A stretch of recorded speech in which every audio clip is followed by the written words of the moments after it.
예적금이 오히려 손해라는 요즘. 한국은행과 국가데이터처의 자료에 따르면 25년 소비자 물가 상승률은 평균 2% 초반인데요. 문제는 정기예금 평균 금리도 2% 중반 수준에 그쳤다는 것.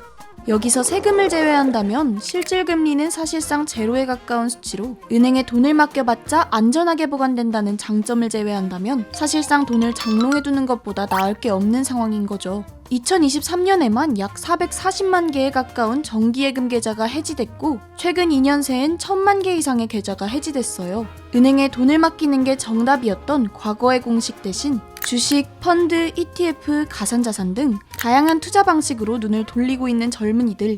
이제 젊은 세대에게 재테크는 선택이 아니라 생존 전략이 됐는데 사회초년생 실수령 203인데 재테크 어떻게 해야 하지? 주변에 어른이 없어서 그런데 사회초년생 재테크 좀 조언 부탁해. 지금 이 순간 생존의 위협을 느끼고 있을 사회초년생을 위해 새해를 맞이해 재테크 시작 전 알아두면 좋을 현실적인 팁을 정리해봤습니다. 첫 번째, 돈 관리의 기본부터 다져야 합니다. 100원도 돈으로 보는 습관을 들여야 해요. 취업 후 일정 기간 동안 내가 어떻게 돈을 사용하는지 가계부에 적어봅니다. 매달 반복되는 고정 비용인 통신비나 구독료, 교통비 이외에 아무것도 아닌 돈이라 취급해 흐지부지 빠져나가는 몇천 원에서 몇만 원의 변동 비용을 포착하고 최소화하려는 노력이 필요해요. 다음은 월급 통장 쪼개기. 마찬가지로 지출을 줄일 수 있는 방법인데요. 간단히 월급 통장과 저축 통장으로 분리하면 됩니다. 월급이 들어오면 저축할 돈을 바로 자동이체 시킨 뒤 나머지 돈으로 생활하는 버릇을 들여요. 할부로 살 수 있는 건 내 물건이 아니라고 생각하세요. 이렇게 돈 관리의 기초가 다져졌다면 본격적으로 재테크에 발을 들여야겠죠. 예적금으로 안전하게 목돈을 모으면서 소액 투자를 병행합니다. 초반에는 예적금 비율을 높여 안전자산을 확보하는 게 중요하고 차차 종잣돈이 생기면 투자 비중을 조금씩 늘려가는 건데요. 이때 알아두셔야 할 적금은 청년도약 계좌. 5년간 월 최대 70만원까지 자유롭게 납입할 수 있는 자유적금으로 최대 연 6%의 높은 금리와 이자 소득에 대한 비과세 혜택을 제공합니다. 또는 일명 만능통장인 ISA 계좌로 비과세 혜택 받으며 예금뿐 아니라 펀드, 주식 등 여러 금융상품으로 목돈을 만들 수 있어요. 자산을 안전하게 불리고 싶은 사회초년생은 꼭 알아야 할 상품들이죠. 사회초년생이라면 투자 금액이 많지 않더라도 재테크에 흥미와 재미를 느낄 수 있는 핀테크 서비스를 찾아보는 것도 방법인데요. 내가 원하는 노래나 미술품에 투자해 수익을 얻어보거나 한우에 투자해 송아지를 키우는 과정까지 경험할 수 있는 이색 서비스 등이 대표적. 최근엔 전통적인 개 문화를 부활시킨 서비스도 주목받고 있다고 합니다. 개모임 할 때 그 개? 네, 맞아요. 이용자들이 함께 돈을 모으고 순서대로 목돈을 받는 모임인 스테이지를 기반으로 운영되는 아이미는 여행, 기념일 선물, 단순 목돈 만들기 등 같은 목표를 가진 이용자들이 함께 모여 소통하고 목표를 향해 나아갈 수 있게 하는 커뮤니티형 구조가 특징인데요. 다른 유저들과 함께 돈을 모으니 혼자 모을 때보다 조금 더 의욕적으로 재테크에 접근해 볼 수 있고 참여 순번에 따라 앞 순번은 빠르게 목돈을 마련, 뒷 순번은 높은 이율 혜택을 얻을 수 있다는 장점도 있습니다. 스테이지에서 모을 수 있는 최소 금액은 월 10만원. 비교적 부담 없는 금액으로도 참여가 가능한데요.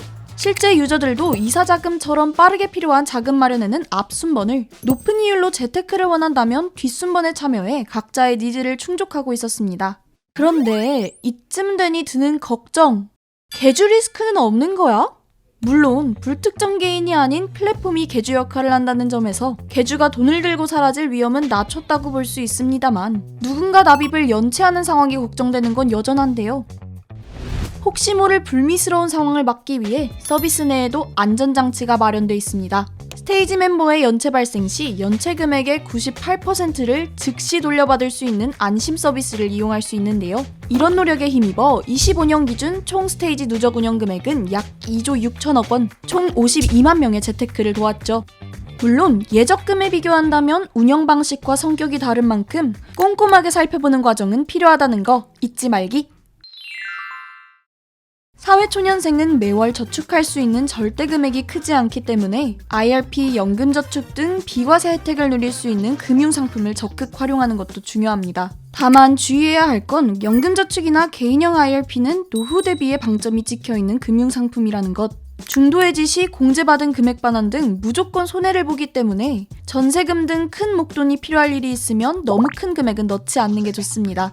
납입금을 적게 설정하고 이후 여유 자금이 생기면 추가 납입하는 것도 방법이겠죠. 자, 정리하면 소비 습관을 파악한 뒤 최대한 지출을 줄이고 비과세 혜택을 누리면서 목돈을 만들고 소액 투자로 재테크 습관을 기르는 것. 사회초년생일수록 소득이 적어 돈을 모으는 것도 투자를 하는 것도 의미가 없다고 생각하기 쉽습니다만 재테크 경험은 돈의 흐름을 이해하게 만들고 더 나은 선택으로 이어주기 때문에 가능한 빠르게 습관을 들이는 것이 중요합니다.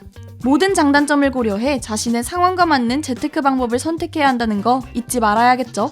재테크는 단기간에 부를 쌓는 도구가 아닙니다. 내 상황, 내 목표에 맞는 적절한 재테크 방법을 찾고 장기적인 시각으로 미래를 계획해 26년에는 통장 말고 뚱장 함께 만들어 보자고요.